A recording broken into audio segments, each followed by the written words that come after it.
제가 제목을 아주 멋지게 지었죠. 그러니까 왜 사느냐 묻거든 그랬는데, 그 무학선생 박남기라고 하는 그 시를 남겼던 일제시대의 서정시인 김상용 시인이 나무로 창을 내겠소라고 하는 시집을 냈습니다. 그 시집 시표 끄트머리에 이렇게 물었어요.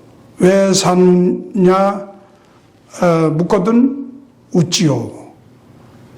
그렇게 얘기를 했습니다. 왜 사느냐고 질문을 했는데 그냥 웃겠다고 대답을 한 겁니다. 그 대답을 그렇게 한 이유가 뭘까? 제가 우리 고장로님께 한번 여쭤보겠어요. 왜 사십니까? 실례가 되지만 왜 사는지 그 삶에 대한 그 의미를 한번 생각해 보고 또 내가 이 땅에 사는 동안에 왜 사는지 이런 걸 한 번쯤은 좀 생각해 봐야 될 것 같아요. 그래서 사람들에게 가끔 제가 이제 물어보는데 김상용 시인도 왜 사느냐 물었더니 웃지요 했다는 말은 참 철학적으로는 굉장히 좋은 얘기 같은데 사실은 삶의 의미를 잘 모르기 때문에 그냥 그렇게 웃지요 하고 자기 웃을 수밖에 없다고 하는 그런 대답을 하지 않았나 저는 그렇게 생각을 합니다. 예수 그리스도를 구주로 고백한 우리 성도들은 누가 언제 어디서든지 이 세상을 왜 사는지 물어보면 거기에 대해서 분명한 이유를 말할 수 있어야 합니다. 그런 질문에 대답할 준비를 하는 것이 우리에게 필요합니다.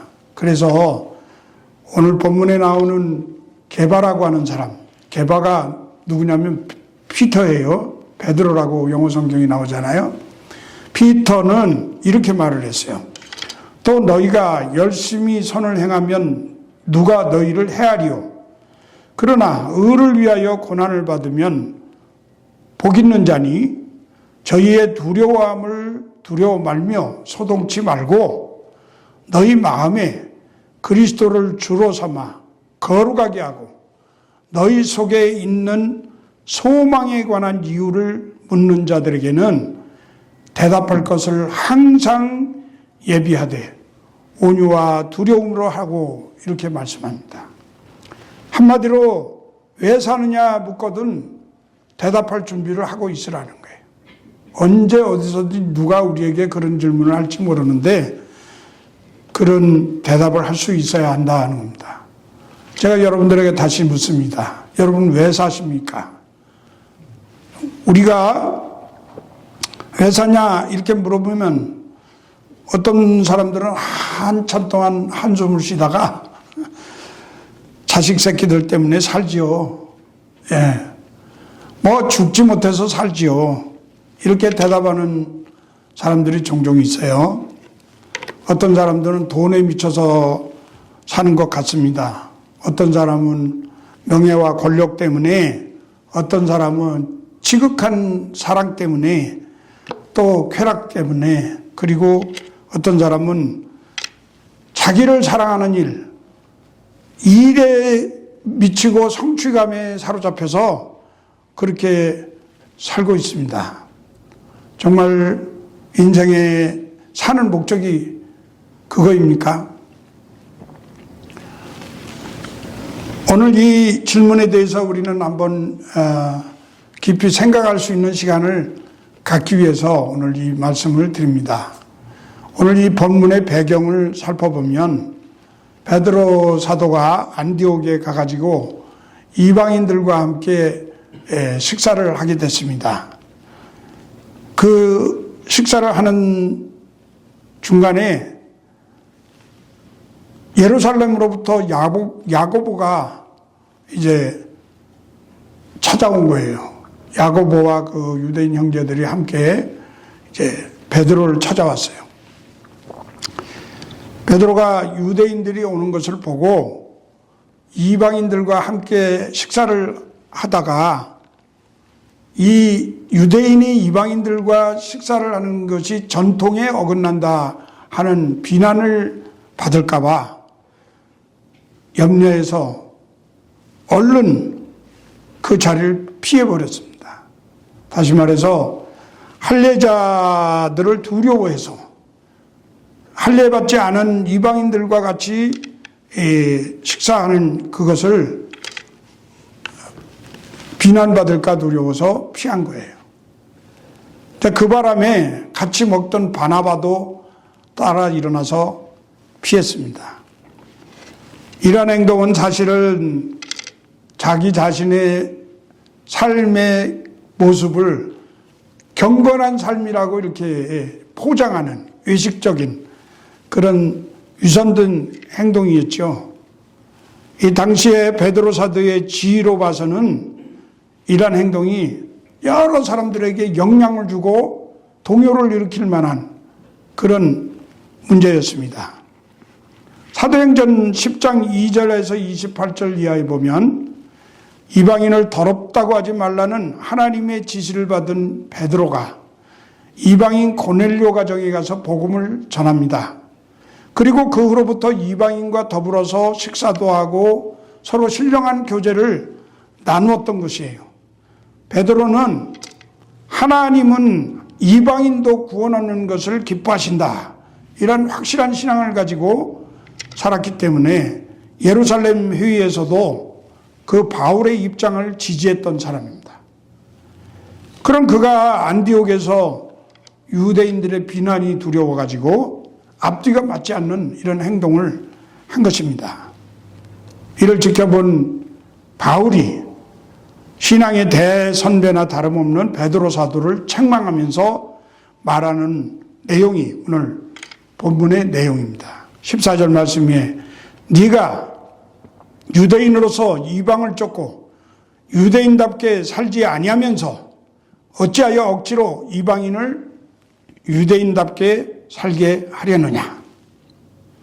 본문에 나타나는 바울의 주장은 율법의 행위로 구원을 받는 것이 아니라 그리스도의 십자가의 대속의 은혜로 구원을 받는 것인데, 율법을 지키며 자신의 경건한 삶, 행위로 구원을 얻는 것으로 오해하는 이 갈라디아 안디옥 교회 성도들과 이단 사상에 대해서 구원 얻은 성도들의 진정한 삶의 의미를 단호하고 확실하게 가르치기 위함이었습니다.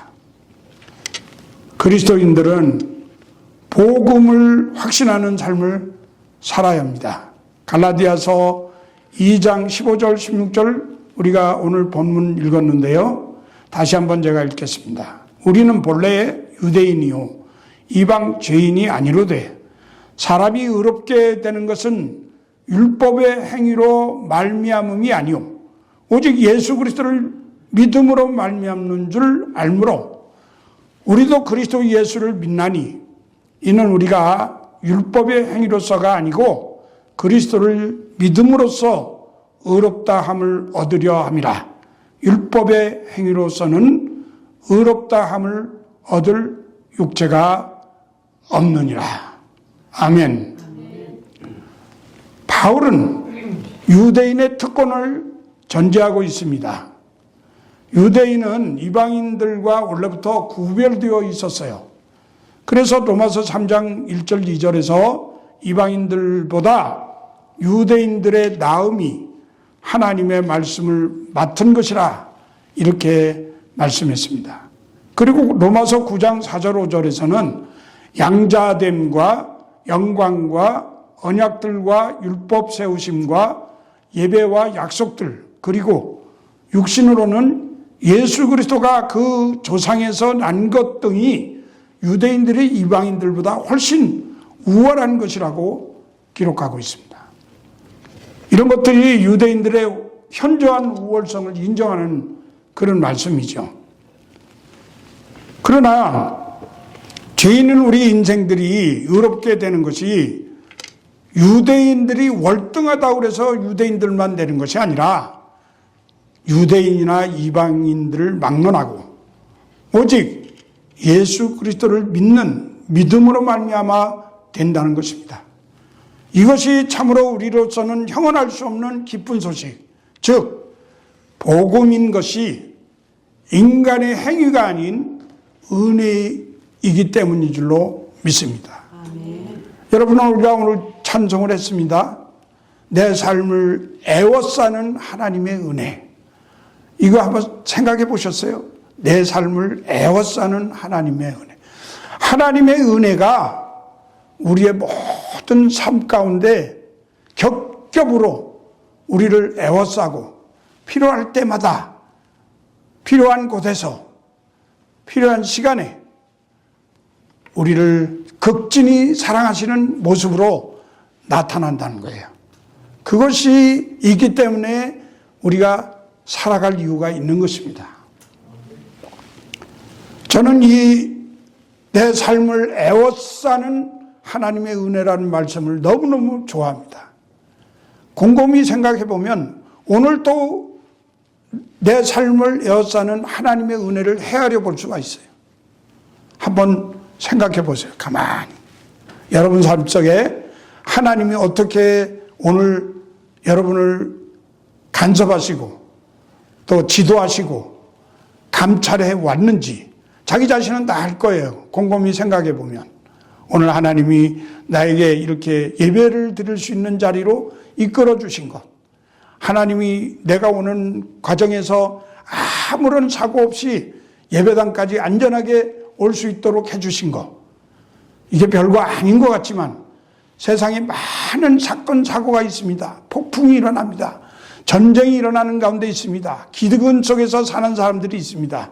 그런 가운데서도 유독히 나를 하나님이 사랑하셔서 내가 이 시간 하나님 앞에 예배하는 예배자로 앉아 있을 수 있도록 해주셨다는 것 자체가 얼마나 큰 내 삶을 에워싸는 은혜인지 모릅니다.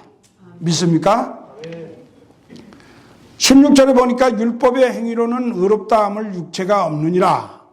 여기서 말하는 육체는 창세기 6장 3절에 하나님의 교제, 하나님의 임재, 하나님과의 그 영원한 교제가 끊어진, 단절된, 하나님을 떠난 전적으로 타락한 죄인을 말하는 것입니다. 로마서 3장 23절에 보면 모든 사람이 죄를 범하였음에 하나님의 영광에 이르지 못하더니, 모든 사람이 하나님을 떠나서 하나님의 영광에 이르지 못하고 율법의 행위로 의롭다함을 육체가 없다는 것이 복음의 내용입니다. 이 사실을 우리가 확신할 때 날마다 하나님을 향하여 가까이 나갈 수 있는 것입니다. 이것이 우리 성도들의 삶의 의미가 되어야 합니다. 그래서 우리는 목표를 그리스도에게 두는 삶을 살아야 합니다. 사도 바울은 그리스도인들이 지켜야 할, 가져야 할 삶의 목표를 한마디로 이렇게 가르쳤습니다.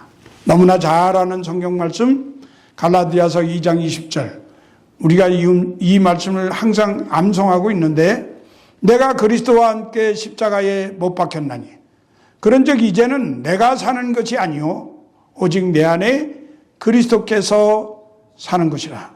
여러분 믿습니까? 아멘. 그런즉 이제는 내가 사는 것이 아니요 오직 내 안에 그리스도께서 사는 것이라.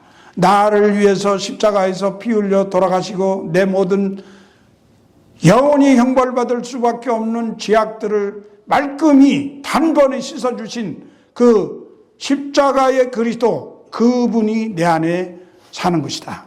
이제 내가 육체 가운데 사는 것은 나를 사랑하사 나를 위하여 자기 자신을 버리신 하나님의 아들을 믿는 믿음 안에서 사는 것이다. 아멘. 여러분, 나는 누구입니까? 나는 하나님께 기쁨을 드려야 할 피조물입니다.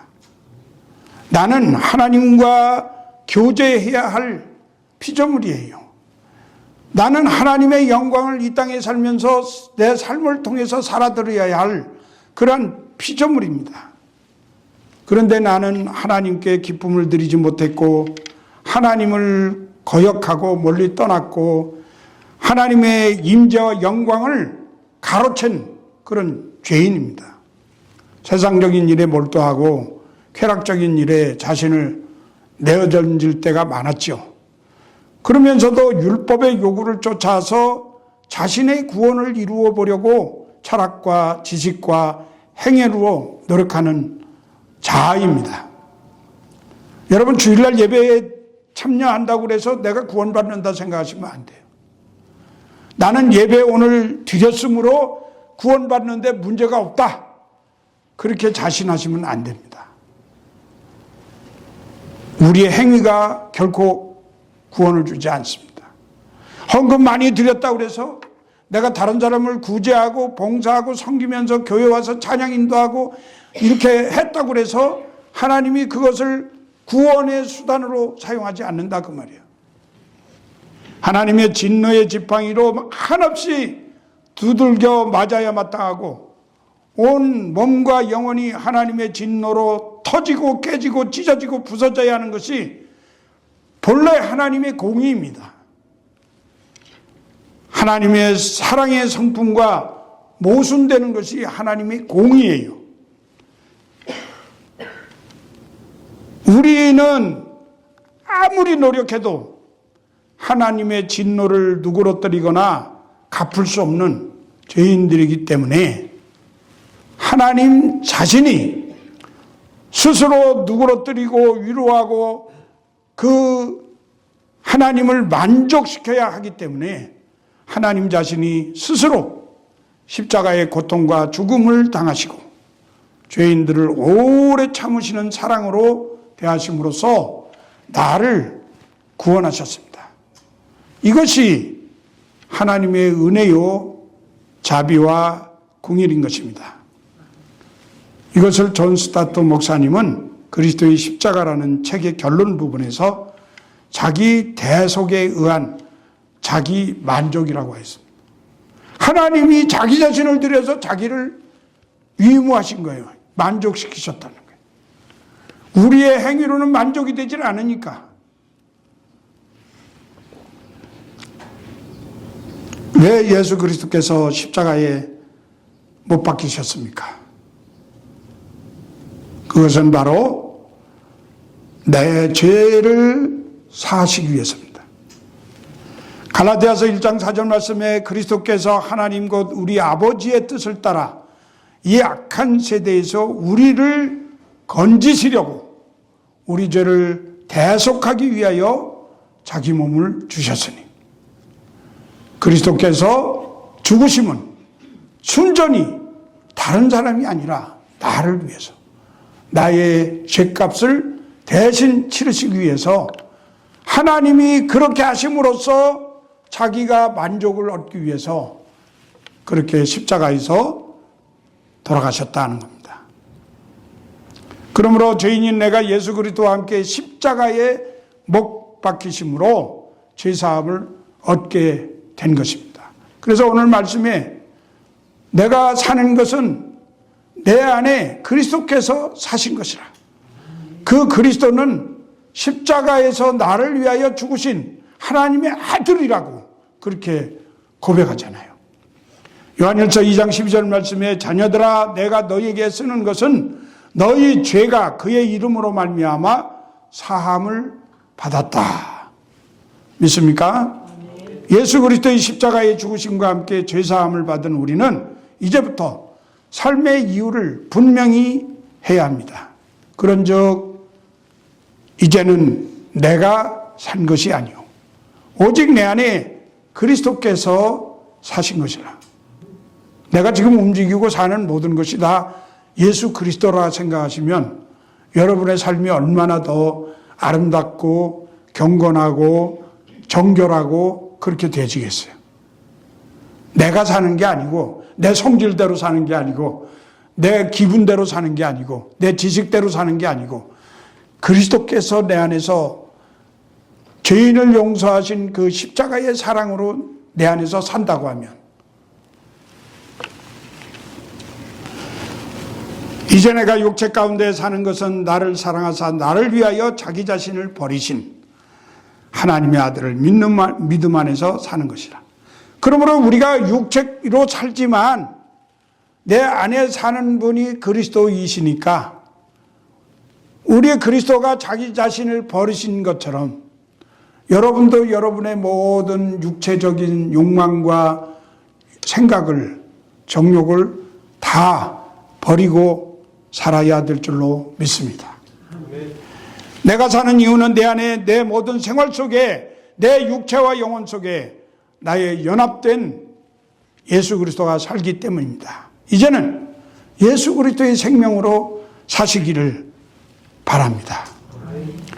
고린도후서 5장 17절 말씀에 그런즉 누구든지 그리스도 안에 있으면 새로운 피조물이라. 이전 것은 지나갔으니 보라 새 것이 되었도다. 이제는 내 안에 그리스도의 생명이, 그리스도의 인품이, 그리스도의 지혜와 지식이, 그리스도의 겸손과 온유가, 사랑이, 인내가, 헌신과 섬김이, 능력이 성령으로 내재하고 주관하시기 때문에 우리가 이 땅에 그리스도와 함께 육체로 사는 줄로 믿습니다. 예수 그리스도께서 내 안에 영으로 내재하시기 때문에 하나님이 기뻐하시는 삶을 살려 애를 쓰고 때로는 한순간 유혹에 넘어가서 예수의 제자답게 살지 못하였음을 탄식하고 슬퍼하기도 하지만 예수 그리스도와 함께 살기 때문에 그러한 슬픔이 있는 거예요. 아, 내가 오늘 또 실수했구나. 내가 예수 그리스도와 함께 살아야 되는데 그렇지 못했구나. 이런 안타까움이 생겨나는 거예요. 그런 감각도 없는 사람은 예수 믿는 사람이 아니지. 그렇지 않겠어요? 그러나 그리스도 십자가 죽음의 의미를 깨닫고 예수 그리스도 안에서 연합하여 사는 우리들이지만 아직도 우리는 육체 가운데 살고 있습니다. 그래서 아직 이 땅에서 유혹받기 쉬운 육체로 살아가는 것이 현실입니다. 그래서 바울은 이렇게 말합니다. 갈라디아서 5장 24절 말씀에 너희는 성령을 쫓아 행하라. 그리스도 예수의 사람들은 그 정과 욕심을 십자가에 못 박았느니라. 예. 우리 주님께서 십자가에 못 박히신 것은 모든 죄를 대속하기 위해서 십자가에 못 박히셨는데, 그렇다면 내가 그리스도와 함께 사는 입장에서 그리스도로 말미암아 우리도 그 정과 욕심을 십자가에 못 박고 살아야 된다는 거예요. 어려운 얘기죠. 그렇지만 하나님이 성령으로 우리에게 능력을 주시고 또 그렇게 감당할 수 있는 힘을 주시기 때문에 우리는 능히 할 수 있다고 믿습니다. 그래서 하나님 앞에 우리는 늘 구하는 거예요. 하나님, 내게 성령을 부어 주십시오. 성령으로 행하게 해 주십시오. 성령으로 말하게 해 주십시오. 성령에 이끌려서 살게 해 주십시오. 술 먹는 사람들이 술을 많이 취하면 술에 의해서 움직이잖아요. 자기 생각대로 움직이는 게 아니고 몸이 자기 말을 들어주질 않아요. 그냥 술이 시키는 대로 가는 거지. 근데 성령에 취하면 이와 같은 거예요. 성령이 시키는 대로 가는 거예요. 성령이 말하게 하심을 따라 말하고 성령이 행하게 하심을 따라서 행동하는 거예요. 그래서 성령의 사람은 늘 겸손과 온유가 그 몸에서 배어나고 예수 그리스도의 인품이, 그 사랑이, 그 지혜가 드러나게 되는 거죠. 그래서 우리 그리스도인들은 말할 때도 온유한 말도 해야 되고 덕스러운 말도 해야 되고 비난하는 말을 하지 말아야 되고 비난하려고 하는 자세들이 우리에게 있어요. 근데 불평하려고 하는 말, 그리고 좀 음담패설 이런 것들을 하려고 하는 마음들이 있어요. 근데 그럴 때일수록 그리스도께서 내 안에 살아계시다고 하는 성령의 사람이면 성령이 그런 거를 못하도록 막으시는 거예요. 성령에 순종하고 사는 사람들이 되는 거죠. 자, 이제 결론을 말씀드립니다. 사랑하는 성도 여러분. 만약 누군가 여러분에게 왜 사느냐 묻는다면 이제는 대답할 수 있어야 됩니다. 고장로님, 이제는 대답할 수 있어야 돼. 제가 왜 사느냐 처음에 질문했는데 이제는 내가 사는 것이 아니라 내 안에 그리스도께서 사는 것이다. 그리스도로 말미암아 살기 때문에 그리스도의 제자답게 육체로 살지만 힘들지만 고통스럽지만 슬프지만 그러나 하나님이 내게 주시는 능력 안에서 내가 믿음으로 사는 것이다. 나는 이미 구원받은 하나님의 백성이다. 그 구원받은 것이 내 육체로 내 행위로 내 무슨 율법으로 되어진 것이 아니고 날마다 나를 에워싸시는 하나님의 은혜로 되어진 것이다. 그러므로 내 삶에 이유가 있다. 그것은 소망이 저 하늘나라에 갈 수 있는 구원을 받은 성도이기 때문에 그렇게 대답할 수 있어야 된다. 우리가 비록 답변에 어울리는 삶을 살지 못한다 할지라도 그리스도의 십자가 죽음의 진정한 의미를 깨달은 자답게 나를 사랑하사 나를 위하여 자기 자신을 버리신 하나님의 아들을 믿는 믿음 안에서 사는 것이라고 자신 있게 대답할 수 있어야 합니다. 비록 신앙생활에 실패도 있었고 번민과 갈등 속에 좌절하고 방황한 적도 있지만 고통스러운 영적 전투를 감행하면서 몸부림치는 삶이라 할지라도 여러분, 내가 정말 말씀 중심으로 살아보겠다고 애를 썼는데 작심삼일이라고 3일도 안 가서 그대로 살지 못하고 깨버리고 막 그러면 왠지 모르게 또 번민이 일어나고 내가 이 정도밖에 되지 못하는가 하면서 내 마음에 막 스트로크가 일어나는 거예요. 여러분 그런 거 많이 느끼시잖아요. 좀 온전히 살아봤으면 좋겠는데 그렇지 못했구나.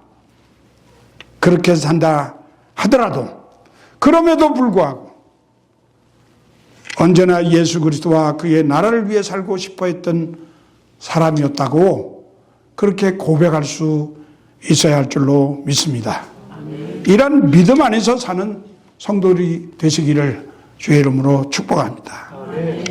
바울은 자신의 삶에서 육체적으로 자랑할 것이 많았지만 예수 그리스도의 십자가 위에는 결코 자랑하지 않겠다고 했습니다. 갈라디아서 6장 14절 17절 말씀. 그러나 내게는 우리 주 예수 그리스도의 십자가 위에 결코 자랑할 것이 없으니 그리스도로 말미암아 세상이 나를 대하여 십자가에 못 박히고 내가 또한 세상을 대하여 그러하니라. 할례나 무할례가 아무것도 아니로되 오직 새로 지으심을 받은 것이 중요하니라. 이후로는 누구든지 나를 괴롭게 하지 말라. 내가 내 몸에 예수의 흔적을 지니고 있노라. 예수의 흔적이 있기 때문에 이렇게 열어보면 예수 십자가의 흔적이 나타나. 그러니까 이것을 자랑하고 사는 거예요. 여러분이 자랑할 만한 사는 이유가 무엇입니까? 교회에서 주일 예배 빠지지 않고 충성하는 것입니까? 그것도 잘해야지. 율법을 잘 지키는 겁니까?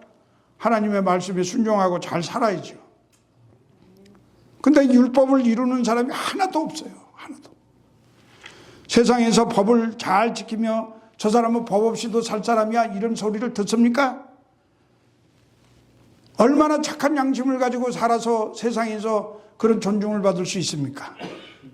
어려운 사람들 잘 돌봐주는 일을 아주 열심히 합니까? 이러한 행위들은 우리를 구원하지 못하고 우리가 사는 이유가 아닙니다. 우리가 사는 이유는 순전히 하나님의 절대적인 은혜로 구원받은 것이며 그 은혜를 자랑하며 사는 것입니다. 성도 여러분, 왜 사십니까? 옆에 분들과 함께 눈을 마주보면서 다시 한번 이 질문을 해보세요. 왜 사세요? 우리 집사님, 장로님, 성도님, 왜 사세요? 앞으로 이런 질문을 교회에서 계속 서로 나누면서 살았으면 좋겠어요. 여러분 왜 사세요? 그래도 고린도후서 5장 14절 15절 말씀을 마지막으로 전합니다. 그리스도의 사랑이 우리를 강권하시는도다. 우리가 생각하건대 한 사람이 모든 사람을 대신하여 죽었은즉 모든 사람이 죽은 것이라. 그가 모든 사람을 대신하여 죽으심은 살아있는 자들로 하여금 다시는 그들 자신을 위하여 살지 않고 오직 그들을 대신하여 죽었다가 다시 살아나신 이를 위하여 살게 하려 하심이라. 그리스도와 더불어 살라 그 말씀이에요. 이제는 내 자신을 위해 사는 것이 아니라 그리스도께서 내 안에서 사는 것처럼 사시라 그런 말씀입니다. 기도하겠습니다.